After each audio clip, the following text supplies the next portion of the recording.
When I was growing up, I always felt the tension in our family. My dad was strict, traditional, and had high expectations for his sons. To him, sons carried the family name, brought respect, and held the future. Daughters, in his eyes, were only a burden. My brother absorbed every word my father said, treating me as if I was less, as if my dreams had no value. I tried to brush it off, but deep down it hurt more than I admitted. One evening, I overheard a conversation that changed everything. My father told my brother in a low, dismissive tone, "Your sister is worth nothing, she's finished." His words were sharp like knives. I froze in the hallway, holding my breath as tears welled in my eyes. Finished. Worth nothing? All because I wasn't what he wanted me to be. That moment became etched in my heart. I wanted to run into the room and scream, but instead, I walked quietly back to mine. I sat on my bed, replaying those words over and over. My father's disappointment in me wasn't new, but hearing him declare me finished cut deeper than anything before. I promised myself then that I wouldn't argue with him. I wouldn't try to convince him. I would prove him wrong in silence, with results he could never deny. School became my battlefield. While my brother coasted through with average grades, I worked late into the night. I studied relentlessly, pouring every ounce of pain into motivation. When my friends went out to celebrate, I stayed back, nose in books, determined to build a future my father thought I could never have. Slowly, my teachers noticed, my classmates noticed, and soon opportunities opened up for me that no one expected. By the time I was in college, I had secured scholarships and recognition in competitions. My achievements were published in the local newspaper, and neighbors praised me. I caught my father reading the article once, though he quickly folded the paper and acted as if he hadn't seen it. His silence spoke volumes, but still, no acknowledgement came. That silence only fueled me further. I started working part-time jobs, building not only academic excellence but independence. With every paycheck, I reminded myself that I wasn't nothing. I paid my tuition, helped with bills at home, and even secretly covered some of my brother's expenses when he was short.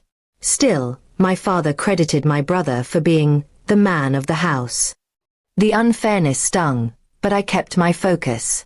Years passed, and I landed my first professional job. It wasn't just any job, it was with a respected international firm. I was chosen over dozens of applicants. The first day I walked into that office, I felt the weight of my father's words fall away just a little.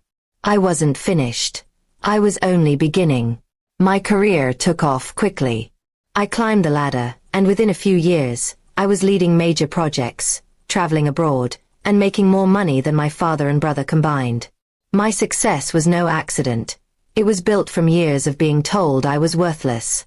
Every insult had been fuel, every doubt had been fire. The turning point came the day I bought a house, not just for myself, but for my mother. She had quietly endured the dismissive comments, the favoritism, and the endless comparisons.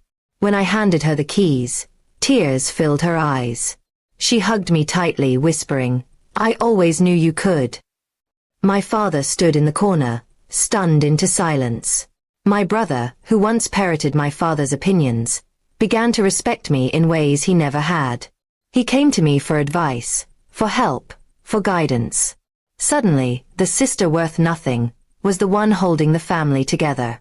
The irony wasn't lost on me. It wasn't until a family gathering years later that my father finally spoke the words I thought I'd never hear. In front of relatives, he said, "I was wrong about her. She has done more than I ever imagined." He didn't look at me when he said it, but everyone's eyes turned toward me, filled with pride. That single sentence didn't erase the years of pain, but it validated everything I had fought for. I didn't respond with anger or bitterness. Instead, I smiled, because I knew I had already won. His words no longer had the power to break me. I had built a life of success, respect, and independence, not to prove him wrong, but to prove myself right. In the end, I realized something important. My father's belief about my worth never truly defined me. What defined me were my choices, my resilience, and my refusal to accept limits placed upon me. His words had been meant to crush me, but instead, they became the spark that lit the fire inside me. Now, whenever I look back, I don't feel pain anymore. I feel gratitude, for the struggle, for the doubt, for the challenge. Because without them, I might never have pushed myself so far. My father once told my brother that I was worth nothing. Today, I stand as living proof that he was wrong.